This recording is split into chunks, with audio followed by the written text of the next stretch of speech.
নমস্কার বন্ধুরা, সীমা রান্নাঘর। আমি আজকে রান্না করব আমাদি মাছের ঝাল।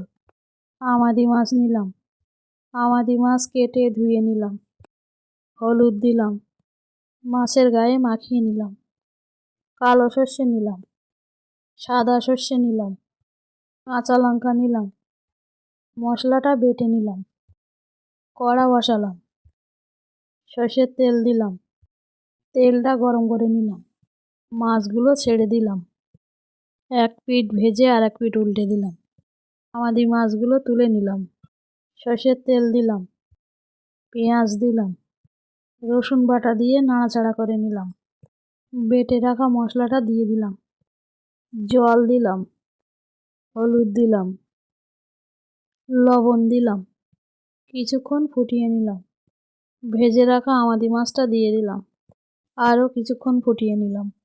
কিছুক্ষণ পরে আমাদি মাছের ঝালটা নামিয়ে দিলাম। আমাদি মাছের ঝালটা ভালো লাগলে লাইক, সাবস্ক্রাইব, কমেন্ট, শেয়ার করুন।